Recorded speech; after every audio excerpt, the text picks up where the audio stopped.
வணக்கம்.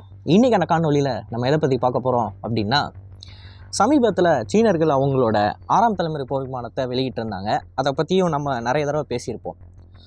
அதை தொடர்ந்து ரஷ்யர்களும் இப்போ என்ன சொல்கிறாங்க அப்படின்னா, நாங்களும் 6ஆம் தலைமுறை போர் விமானத்தை உருவாக்கிக்கிட்டு இருக்கோம் அப்படின்னு சொல்லி அவங்க நாட்டோட மீடியா அவுட்லெட்ஸுக்கு ஒரு இன்ஃபர்மேஷனை கொடுத்துருக்காங்க. அந்த ப்ராஜெக்டை பற்றின டீட்டெயில்ஸை சொல்லலை. அதற்கு மாறாக நாங்கள் ஒரு ப்ராஜெக்டில் ஒர்க் பண்ணிக்கிட்டு இருக்கோம், அது ஒரு 6ஆம் தலைமுறை போர் விமானம் அப்படின்ற மாதிரி ஒரு ரஷ்யன் டெஸ்ட் பைலட் வந்து சொல்லியிருப்பார். இப்போது இன்றைக்கான காணொலியில் நம்ம எதை பற்றி பேச போகிறோம் அப்படின்னா, இப்படி இந்த நாடுகள் அவங்களோட 6ஆம் தலைமுறை போர் விமான ப்ராஜெக்ட்ஸை பற்றி வெளியே சொல்கிறதுனாலையோ, இல்லை அதோட வீடியோஸ் அண்டு அதோட பவரை பற்றி பேசுகிறதுனாலையோ அவங்களுக்கு தான் அது பேக் ஃபயர் ஆகும் அப்படின்றது முக்கியமான பாயிண்ட்டு. அதை நோக்கி தான் நம்ம இன்றைக்கான காணொலியில் பேச போகிறோம். நான் உங்கள் ஆகாஷ், தமிழ் பொக்கிஷம் வழங்கும் டிபி டிஃபென்ஸ். முதல் விஷயம், 6ஆம் தலைமுறை போர் விமானம் இல்லை எந்த ஒரு இராணுவ தொழில்நுட்பம் அப்படின்னு எடுத்துக்கிட்டாலும், அந்த இராணுவ தொழில்நுட்பத்தை செஞ்சு முடித்து அதை வெளியே காட்டுறப்ப அந்த நாட்டுக்கு எதிராக இருக்கக்கூடிய நாடுகளுக்கு ஒரு அச்சம்ன்றது வரும் கண்டிப்பாக. இதை நம்ம சோவியத் காலத்தில் பார்த்தோம் அப்படின்னாலே தெரியும். வருஷம் பாரிஸ் ஏர் ஷோ அப்படின்ற ஒன்று நடக்கும். ரொம்ப முக்கியமான ஏர் ஷோ இது, கோல்டு வார் டைமில்.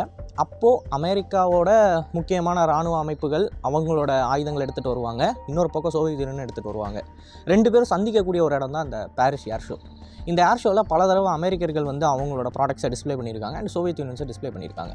அப்படி டிஸ்பிளே பண்ணப்பட்ட ப்ராடக்ட் தான் MiG-25 ஃபாக்ஸ்பேட். இந்த ஃபாக்ஸ்பேட்டை பற்றி ஏகப்பட்ட கதைகள் இருக்குது. நம்மளோட சேனல்லையே டெடிக்கேட்டடாக இதை பற்றி வீடியோஸ் போட்டிருப்போம். ஒன்றும் இல்லை, 2 வீடியோ போட்டிருப்போம். ஒன்று நான் போட்டிருப்பேன், இன்னொரு நபர் போட்டிருப்பார், அவரோட பேர் மறந்துருச்சு. ஸோ ஃபாக்ஸ்பேட்டை வந்து நம்ம இன்ஜினியரிங் பிணக்கெலாம் வந்து அந்த கோல்டு வார் டைமில் வந்து பேசிக்கிட்டு இருப்போம். ஆனால் உண்மை அதுவா அப்படின்னு கேட்டிங்கன்னா கிடையாது. இன் டீட்டெயில்டாக ஏரோடைனமிக்ஸை பற்றி படிக்கிறவங்களுக்கோ இல்லை இண்டஸ்ட்ரியில் இருக்கிறவங்களுக்கோ தெரியும், ஃபாக்ஸ்பேட் வந்து அவ்வளோ பெரிய விஷயம்லாம் கிடையாது. அந்த டைமில் இருந்த மெட்டீரியல்ஸை வச்சு ஒரு ஹை ஸ்பீட் ஜெட்டை உருவாக்கியிருப்பாங்க சோவியத் யூனியன். ஆனால் அந்த MiG-25 ஃபாக்ஸ்பேட்டை பாரிஸ் ஏர் ஷோவில் கொண்டு வந்து காட்டுறப்ப இந்த மேற்கு நாடுகளில் இருக்கக்கூடிய அமைப்புகளுக்கு, குறிப்பாக அமெரிக்கர்களுக்கு ஒரு அச்சம்ன்ற ஒன்று உருவாச்சு. இப்போது ஒரு ஃபைட்டர் ஜெட் இருக்குது, அந்த ஃபைட்டர் ஜெட்டால் மார்க் 3ல் போக முடியும் அண்ட் அதால் டாக் ஃபைட் பண்ண முடியும்.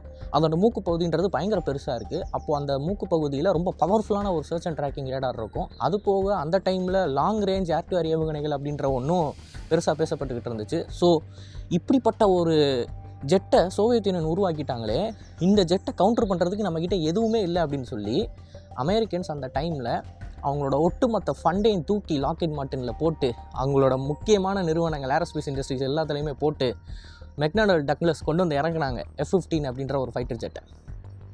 அந்த ஃபைட்டர் ஜெட்டு இப்போ வரைக்கும் 4.5 ஜென்ரேஷனில் டாமினேட் பண்ணிகிட்டு இருக்கு உலகத்தில். ஆனால் MiG-25 ஃபாக்ஸ்பேட்டை போய் திரும்பி பார்த்தா அந்த ஜெட்டு இப்போ ஒன்றுமே இல்லைன்றாங்க. அதாவது ஒரு ஃபாக்ஸ்பேட்டு ஜப்பானில் லேண்ட் ஆகுது, ஒரு சோவியத் பைலட் வந்து கொண்டு வந்து லேண்ட் பண்ணுறாரு. லேண்ட் பண்ணி அந்த ஜெட்டை பிரித்து மேய்ஞ்சதுக்கப்புறமா தெரியுது ஒன்றுமே இல்லை, டம்மி பாவா அப்படின்னு. ஸோ ஒரு த்ரெட்டுன்றது அந்த இடத்துல இல்லை. அதோட உண்மையான கேப்பபிலிட்டி அமெரிக்கர்களுக்கு தெரிஞ்சிருந்துச்சு அப்படின்னா F-15 அவங்க உருவாக்கியிருக்கவே மாட்டாங்க. F-15க்கு அவ்வளோ ஃபண்டிங்கை போட்டிருக்கவே மாட்டாங்க. த்ரெட்டே இல்லை.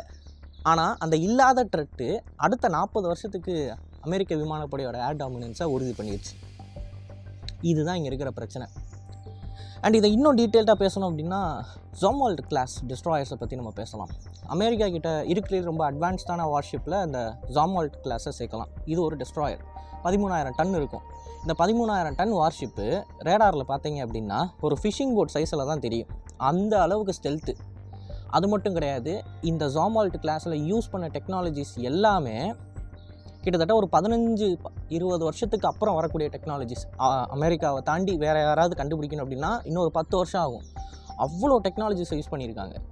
இந்த ஜாம்வால்ட் கிளாஸோட முக்கியமான கன்ஸு 2 கன்று இருக்கும் இந்த கிளாஸில்.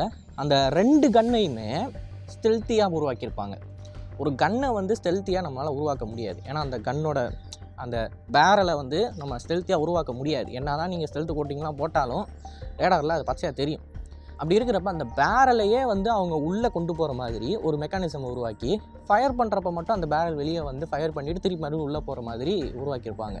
அது மட்டும் கிடையாது, அந்த பேரல்ஸில் இருக்கிற ஒவ்வொரு ஆமினேஷன் ரவுண்டோட விலையும் $1 மில்லியன், $1 மில்லியன் ஒரு ரவுண்டோட விலை.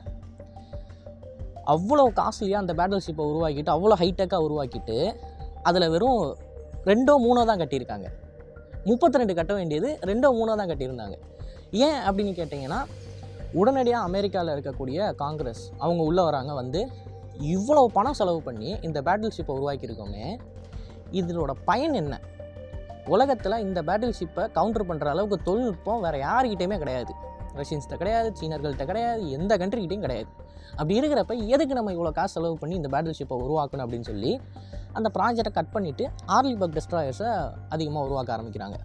ஸோ அமெரிக்கன்ஸுக்கு இருக்கக்கூடிய ரெஸ்ட்ரிக்ஷன் என்ன அப்படின்னு பார்த்தீங்கன்னா, அவங்க ஊர் பொலிட்டிஷியன்ஸும் அவங்க ஊர் காங்கிரஸும் தான். இப்போ லாக்ஹீட் மார்ட்டினோ இல்லை மெக்டொனால்ட் டக்ளஸோ இல்லை அங்கே இருக்கக்கூடிய எம்ஐசி மிலிட்டரி இண்டஸ்ட்ரியல் காம்ப்ளெக்ஸு ஒரு தொழில்நுட்ப புரட்சியை கொண்டு வராங்க அப்படின்னா அதுக்கான ஃபண்டிங்கிறது அமெரிக்க மக்கள்கிட்ட இருந்து தான் போகும். அப்படி போகிறப்ப லாக்ஹீட் மார்ட்டின் பொசுக்குன்னு நான் ஒரு ஏர்க்ராஃப்ட் கேரியர் பிளெயினை உருவாக்குறேன், ஏர்க்ராஃப்ட் கேரியரில் ஷிப்பு தானே நீ பார்த்துருக்க, நான் பிளெயினே உருவாக்குறேன் பாரு அப்படின்னு சொல்லி ஒரு டிசைனை ரிலீஸ் பண்ணியிருந்தாங்க கோல்டு வார் டைமில். அதுக்கான ஃபண்டிங் லாக்ஹீட் மார்ட்டின் கொடுத்துருந்தா மேபி அவங்க உருவாக்கியிருக்கலாம். இதோட மெயின் கான்செப்டே என்ன அப்படின்னு பார்த்தீங்கன்னா, ஒரு த்ரெட்டு ஒன்று இருந்துச்சுன்னா மட்டும்தான் அந்த த்ரெட்டை கவுண்டர் பண்ணுறதுக்கு அவங்க நாட்டில் பணம் செலவு பண்ண முடியும். இப்போ காங்கிரஸ் கிட்ட போய் நான் ஒரு 6ஆம் தலைமுறை விமானம் உருவாக்க போகிறேன் அப்படின்னு சொல்லி லாக்ஹீட் மார்ட்டின் ஒரு 10 வருஷத்துக்கு முன்னாடி நின்றுருந்தாங்க அப்படின்னா காங்கிரஸ் அதுக்கு ஒப்புதல் கொடுக்க மாட்டாங்க.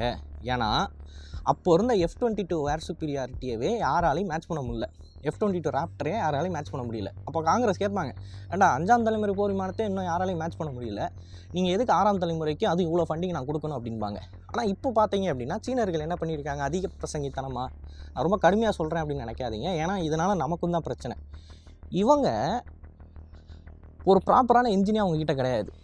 ஃபர்ஸ்ட் ஆஃப் ஆல் WS-15 வந்து ஒரு 5ஆம் தலைமுறை என்ஜின்னே நம்ம கன்சிடர் பண்ண முடியாது, அதில் ஏகப்பட்ட பிரச்சனைகள் இருக்குது. ஃபேக்ட் என்னென்னா அவங்க ஒரு உள்நாட்டில் ஒரு என்ஜினை உருவாக்கியிருக்காங்க, அதுக்கு நம்ம கண்டிப்பாக பாராட்டி ஆகணும். ஆனால் 5ஆம் தலைமுறை போர் விமானங்கள் மித்த கண்ட்ரிஸ் ஆஃபர் பண்ணுற அந்த ஜெட்ஸை கம்பேர் பண்ணுறப்ப இதில் பர்ஃபார்மன்ஸ்ன்றது கிடையாது.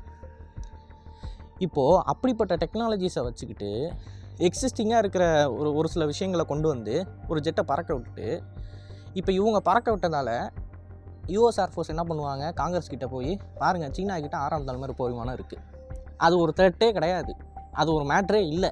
ஆனால் அவங்களோட காங்கிரஸ்மேன்கிட்ட போய் என்ன சொல்லுவாங்கன்னா, நம்மளுக்கு ஏர் சுப்பீரியாரிட்டி வேணும், நம்மக்கிட்ட 5ஆம் தலைமுறை தான் இருக்குது, 40 வருஷமாக நம்ம தான் ஏர் சுப்பீரியாரிட்டி, இப்போ பாருங்கள் ஒரு கண்ட்ரி வந்துருச்சு, உடனடியாக ஃபண்டிங்கை ரிலீஸ் பண்ணுங்கள், லாக்ஹீட் மார்ட்டின்ட்ட காசை கொடுங்க, அவன் 7ஆம் தலைமுறை உருவாக்கும் அப்படின்னு சொல்லி ஃபண்டிங்கை வாங்குவாங்க. இப்போது கிரிட்டிக்கலான சில தொழில்நுட்பங்களை பற்றி நம்ம பேசுகிறப்ப இந்தியாவில் ஃபார் எக்ஸாம்பிள் வந்து நம்ம டெஸ்ட்ராயர் போர்க்கப்பல்களை பற்றி பேசுகிறோம், ஐஎன்எஸ் விக்ராந்த் போர்க்கப்பல்களை பற்றி பேசுகிறோம்.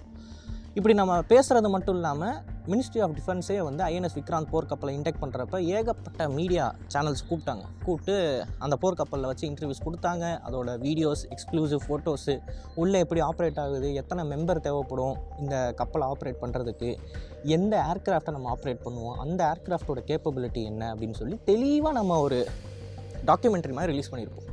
அதே மாதிரி நம்மளோட ப்ராஜெக்ட் 15B டெஸ்ட்ராயர்ஸு, அப்புறம் INS துசில் அப்படின்னு சொல்லக்கூடிய ஃப்ரிகேட்ஸு, இதை பற்றியும் தெளிவான டாக்குமெண்ட்ரி இருக்கும். இன்டர்நெட்டில் யூடியூப்பில் போய் பார்த்தீங்க அப்படின்னா இந்த வார்ஷிப்புக்கு உள்ளே போய் காட்டுவாங்க ஒவ்வொரு மெக்கானிசமும் எப்படி வேலை செய்யுது அப்படின்னு. ஆனால் இதை பேசுகிற நம்ம பலிஸ்டிக் மிசைல் அப்படின்னு எடுத்துக்கிட்டிங்கன்னா அதை பற்றி வாயவே திறக்க மாட்டோம். அந்த டெஸ்ட்டை நடத்தி முடிச்சுட்டு டெஸ்ட்டு சக்ஸஸ்ஃபுல்லாக இருக்குப்பா அப்படின்னு மட்டும்தான் சொல்லுவோம். அதை பற்றி வேறு எந்த நியூஸுமே வெளியே வராது. அதே மாதிரி இந்தியாவோட நியூக்ளியர் சப்மரின் ப்ரோக்ராம் ஐஎன்எஸ் விக்ரமாதித்யாவை விட நம்மளோட ப்ரைடு என்ன அப்படின்னா, நம்மக்கிட்ட இருக்கக்கூடிய அணு ஆயுதம் ஏந்தி போகக்கூடிய nuclear power ballistic missile submarine தான். ஆனால் அதை பற்றி நம்ம பேசவே மாட்டோம். அதை பற்றி கேட்டாலே இந்த கேள்வி என்கிட்ட கேட்காதீங்க அப்படின்னு சொல்லுவாங்க இந்திய கடற்படையில் இருக்க அஃபீஷியல்ஸ். யாருக்குமே ஆக்சஸ் கிடையாது. இந்தியா டுடேயில் ஒரு முக்கியமான ஆள் இருப்பார், அவரோட பேர் மறந்து போயிடுச்சு எனக்கு, கௌரவ், மேஜர் கௌரவ். அவர் கேட்டும் பர்மிஷன் கொடுக்க முடியாது, அதை நீங்கள் பார்க்க கூட முடியாது, ஒரு ஃபோட்டோ கூட எடுக்கக்கூடாது அப்படின்னு சொல்லியிருக்காங்க. அதுதான் நம்மளோட ப்ரைடு. பட் ஏன் அதை பற்றி பேச மாட்டுறாங்க? காரணம், எக்ஸிஸ்டிங் தொழில்நுட்பத்தை நம்ம உருவாக்கிட்டு, அதாவது ஏற்கனவே இருக்கக்கூடிய அமெரிக்கன் டெஸ்ட்ராயர் ஆலிபர்க் இருக்குது, அந்த ஆலிபர்க்கை மேட்ச் பண்ணக்கூடிய கேப்பபிலிட்டியில் ஒரு டெஸ்ட்ராயரை நம்ம உருவாக்குறோம் அப்படின்னா அதில் எந்த விதமான பிரச்சனையும் கிடையாது. ஏன்னா அமெரிக்க நாடுகள் என்ன நினைப்பாங்க, ஓகே நம்மக்கிட்ட 10 வருஷமாக இருக்கக்கூடிய ஒரு தொழில்நுட்பத்தை இவங்க இப்போ மேட்ச் பண்ணியிருக்காங்கப்பா அப்படின்னு நினைப்பாங்க. அதை தாண்டி வேறு எதுவும் அவங்க நினைக்க போகிறதில்ல. ஆனால் டக்குன்னு யூஎஸ் கிட்ட இருக்கக்கூடிய சோமால்ட் கிளாஸ் டெஸ்ட்ராயர் மாதிரியே டெக் இருக்கக்கூடிய ஒரு டெஸ்ட்ராயரை நம்ம கட்டி முடிச்சிட்டோம் அப்படின்னு வெளியே தெரிஞ்சிச்சுன்னா உடனடியாக என்ன ஆகும்? யூஎஸ் நம்மளோட ஏர்லைன் தான் சொல்கிறாங்க, ஆனால் யூஎஸ் நம்மளோட ஏர்லைன்லாம் கன்சிடர் பண்ணலை. உடனடியாக அமெரிக்கா மற்றும் மேற்கு நாடுகள் ஒன்று திரண்டு இங்கே பாரு, இந்த கண்ட்ரிக்கிட்ட இப்படி ஒரு கிரிட்டிக்கலான டெக்னாலஜி இருக்குது, அதுவும் நம்மளோட சுப்ரியான டெக்னாலஜி இருக்குது. ஸோ நம்ம என்ன பண்ணணும் அப்படின்னா, ஒட்டுமொத்த 47 கண்ட்ரிஸோட ரீசோர்ஸு, மேன் பவரு, அதோட பட்ஜெட் எல்லாத்தையுமே ஒன்று சேர்த்து இதை கவுண்டர் பண்ணுற மாதிரி ஒரு டெக்னாலஜியை உருவாக்கணும் அப்படின்னு சொல்லுவாங்க. இது எப்போ நடக்கும்னா, நம்ம ஏதாவது ஒன்று பண்ணோம், அவங்கள ஓவர்டேக் பண்ணோம்னா மட்டும்தான். ஸோ நம்ம போய் ப்ரொவோக் பண்ணக்கூடாது. ஏன்னா நம்மக்கிட்ட இப்போது யூஎஸ்ஐயோ இல்லை அந்த நேட்டோ கண்ட்ரிஸையோ மேட்ச் பண்ணுற அளவுக்கு ஃபண்டிங் கிடையாது. ரீசர்ச் பண்ணணும் அப்படின்னா மேன் பவர் இருக்குது, பட் ஃபண்டிங் கிடையாது. அண்டு யூஎஸ் கிட்ட இருக்கிறதுலே ரொம்ப முக்கியமான ஆயுதம் ஒன்று இருக்குது. அந்த ஆயுதத்தை கவுண்டர் பண்ணுறதுக்கு நம்மக்கிட்ட எதுவுமே இல்லை. அதுதான் H1B விசா. H1B விசா பற்றி தெரியும் உங்களுக்கு. எவ்வளோ பெரிய டேலண்ட்டாக இருந்தாலும் சரி, உலகத்தில் எந்த மூலையில் இருந்தாலும் சரி, அப்படியே வலை வீசி தூக்குவாங்க. இப்படிப்பட்ட ஒரு சுப்பீரியர் பவர் இருக்கிறப்ப அந்த பவர்கிட்ட போய் தவறு பண்ணக்கூடாது. நம்மளோட கிரிட்டிக்கல் டெக்னாலஜிஸ் ஆர் நம்மளோட ரீசர்ச் அப்படின்றதுல எதை வெளியே காட்டணும், எதை வெளியே காட்டக்கூடாது அப்படின்ற ஒன்று இருக்குது. அதனால தான் நம்மளோட நியூக்ளியர் பாலிஸ்டிக் மிசைல் சம்மரின்ஸை பற்றி நம்ம வெளியே காட்ட மாட்டோம். அதனால தான் நம்மளோட ஃபஸ்ட்டு ப்ரோட்டோடைப்பு, நம்ம ஃபஸ்ட்டு லான்ச் பண்ண பாலிஸ்டிக் சம்மரினில் 4 லான்ச் டிப் தான் இருக்கும். அதுதான் வேர்ல்ட்ஸ் ஸ்மாலஸ்ட் சம்மரின். ஏன் அதை இவ்வளோ சின்னதாக கட்டணும் அப்படின்னா, நம்ம இந்த நாடுகளுக்கு த்ரெட்டு இல்லை அப்படின்றத காட்டுறதுக்காண்டி தான் கட்டியிருக்கோம். ஆனால் அதை கட்டி முடித்ததுக்கப்புறமா அடுத்தடுத்து நம்ம கட்டுற சம்மரின்ஸ் எல்லாமே பெருசாக தான் இருக்குது. ஸோ எடுப்பில் போய் ஒரு 15 லான்ச் டியூப்பை வச்சு ஒரு பாலிஸ்டிக் மிசைல் சம்மரின் 30,000 டன்னுக்கு சோவியத் யூனியன் டைஃபூன் கிளாஸ் மாதிரி இறக்கணும் அப்படின்னா எல்லாருமே பதறிடுவாங்க. பதறது அப்படின்னு நான் என்ன சொல்கிறேன்னா, அவங்க உடனே இதை கவுண்டர் பண்ணுறதுக்கு உடனடியாக அவங்களோட ஃபண்ட்ஸ் எல்லாத்தையும் யூஸ் பண்ணுவாங்க. ஸோ இந்த ப்ளொரிஃபரேஷனை வந்து நம்ம பண்ணாமல், இன்னொருத்தவனை ப்ரொவோக் பண்ணி சும்மா இருக்கிறவனை வந்து சுரண்டி எழுப்பாமல் நம்மளோட ரீசர்ச்சை வந்து நம்ம கரெக்டாக பண்ணணும். அப்படி பண்ணால் மட்டும்தான் நம்ம வந்து வளர முடியும். இப்போது சீனர்கள் பண்ண விஷயத்தை பொறுத்த வரைக்கும் இதை அவங்க யோசிச்சிருக்க மாட்டாங்களா அப்படின்னு நீங்கள் கேட்கலாம். கண்டிப்பாக யோசிச்சிருப்பாங்க. கண்டிப்பாக சீனர்களுக்கு வந்து ஒரு விஷயம் தெளிவாக தெரியும். இந்த ஜெட்டை லான்ச் பண்ணி இதோட வீடியோவை நம்ம சோஷியல் மீடியாவில் இறக்கணும் அப்படின்னா உடனே US ஏர்ஃபோர்ஸ் இதையே ஒரு காரணமாக வச்சு காங்கிரஸ் கிட்ட ஃபண்டிங்கை கேட்டு அவங்களோட 6th ஜென் ப்ரோட்டோடைப்பை ரிலீஸ் பண்ணுவாங்க. அந்த 6th ஜென் ப்ரோட்டோடைப் அப்படின்றது ஒரு உண்மையான 6th ஜென்னாக இருக்கும். இவங்கள மாதிரி ஒரு 5th ஜென்னையே ரீமாடல் பண்ணி விட்டுருக்க மாட்டாங்க. இது சீனர்களுக்கும் நல்லா தெரியும். இருந்தும் ஏன் அதை ரிலீஸ் பண்ணியிருக்காங்க அப்படின்னா, CCP, சைனீஸ் ப்ரோபகண்டா. அவங்கள பொறுத்த வரைக்கும் அவங்களோட கண்ட்ரி சுப்பீரியர் அப்படின்றத அவங்க நாட்டு மக்களுக்கும் சரி, சீனாவோட எதிரிகளுக்கோ காட்டணும். அப்படி காட்டுற சமயத்தில் அமெரிக்கா மாதிரியான ஒரு கண்ட்ரியை ப்ரொவோக் பண்ணுறாங்களே அப்படின்ற ஒரு விஷயம் நடந்தாலும் ஓகே, எனக்கு கிடைக்கக்கூடிய கெயின்ஸை விட என்னோடய லாஸ் அப்படின்றது கம்மியாக இருக்குது, ஸோ நான் அதை பண்ணிட்டு போகிறேன் அப்படின்ற மாதிரி அவங்க பண்ணுறாங்க. அண்ட் அதே சமயம் நம்மளையுமே அவங்க ப்ரொவோக் பண்ணியிருக்காங்க. ஒரு 6th ஜென் ஃபைட்டர் ஜெட் அப்படின்னு சொல்லி அவங்க ரிலீஸ் பண்ண வீடியோவில் நம்மளோட இந்தியன் டிஃபென்ஸில் இருக்கக்கூடிய நபர்களுமே ப்ரொவோக் ஆகியிருக்காங்க. உடனடியாக இதை கவுண்டர் பண்ணுறதுக்கு நம்ம ஏதாவது பண்ணணும். இந்தியன் ஏர்ஃபோர்ஸ் சீஃப் 1 மணி நேரத்துக்கு ஒரு இன்டர்வியூ ரிலீஸ் பண்ணியிருக்காரு. 1 மணி நேரம் இன்டர்வியூ. அந்த இன்டர்வியூ நான் இதுக்கப்புறம் தான் போய் பார்க்க போகிறேன். அதில் நம்ம என்னென்ன தப்புகள் பண்ணியிருக்கோம், LCA தேஜஸில் இருந்த பிரச்சனைகள் என்ன, இந்தியன் ஏர்ஃபோர்ஸ் அஃபீஷியல்ஸும் என்னென்ன தப்பு பண்ணியிருக்காங்க அப்படின்ற மாதிரி நிறைய விஷயங்கள் பேசியிருப்பாங்க. தப்பு இந்த சென்ஸ் நான் என்ன சொல்கிறேன் அப்படின்னா, இண்டிஜினியஸாக உருவாக்கக்கூடிய இந்த ஏர்க்ராஃப்ட்ஸ் டிலே ஆனதுக்கான ரீசன் அவர் பேசியிருப்பார். அதுதான் அதோட முக்கியமான விஷயமே. ஸோ ஒட்டுமொத்தமாக இது எல்லாரையுமே கிளப்பி விட்டுருக்கு. உடனே எல்லாருமே என்ன பண்ணுறாங்க, ஃபண்டிங் இன்க்ரீஸ் பண்ணுறாங்க. ரீசர்ச் R&Dயில் வந்து ஜெட்ஸுக்கு தேவையான என்ஜின்ஸாக இருக்கட்டும், அதோட 5th ஜென் கேப்பபிலிட்டிஸாக இருக்கட்டும், இது எல்லாத்தையும் இன்க்ரீஸ் பண்ணிக்கிட்டு இருக்காங்க. இந்த காரியத்தை இவங்க பண்ணியிருக்காங்க அப்படின்றப்ப இதுக்கான விலையை வந்து இவங்க கண்டிப்பாக சந்தித்து தான் ஆகணும். அது இன்னும் 5 வருஷத்தில் தெரியும். இன்னும் 5 வருஷத்தில் யூரோப்பியன் கண்ட்ரிஸ் எல்லாம் சேர்ந்து NGAD ப்ரோக்ராமில் ஒரு 6th ஜென்னை ரிலீஸ் பண்ணுவாங்க. US ஏர்ஃபோர்ஸ் அவங்க சொந்தமாக ஒரு 6th ஜென்னை ரிலீஸ் பண்ணுவாங்க. ரஷ்யன்ஸும் இதை ஃபாலோ பண்ணுவாங்க. அப்படி ஃபாலோ பண்ணி 3 6th ஜென் வேர்ல்டில் ரிலீஸ் ஆகும் பாருங்கள். ரிலீஸ் ஆகிறப்ப இவங்களுக்கு தெரியும் இவங்க பண்ண தப்பு என்ன அப்படின்னு.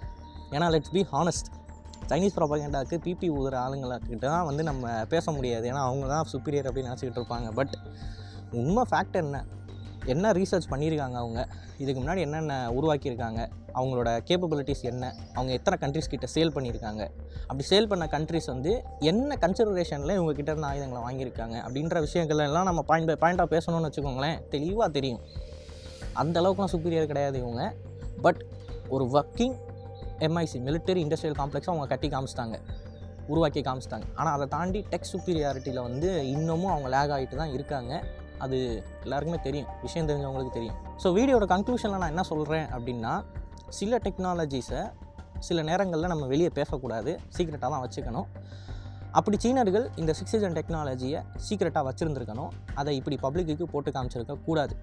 இவங்க பண்ண தப்பு அப்படின்றது நம்மளையும் ஒரு சில இடத்துல பாதிக்கும். ஏன்னா அஃப்கோர்ஸ் யூரோப்பியன் அண்டு யூஎஸ் ஏர்ஃபோர்ஸோட டாமினன்ஸை வந்து நம்மளும் விரும்புகிறது கிடையாது. அதனால் இதுதான் என்னோடய மைய கருத்து இந்த வீடியோவில். அண்ட் இதை பற்றி நீங்கள் என்ன நினைக்கிறீங்க அப்படின்றத மறக்காமல் கமெண்ட்ஸில் பதிவிடுங்க. அண்ட் இது போல் நிறைய தகவலை தெரிஞ்சுக்கொள்ள டிபி நியூஸ் பேஜை ஃபாலோ பண்ணிக்கோங்க. நல்லதை இப்போ இருந்து நல்ல சமுதாயத்தை உருவாக்கும். நன்றி, வணக்கம்.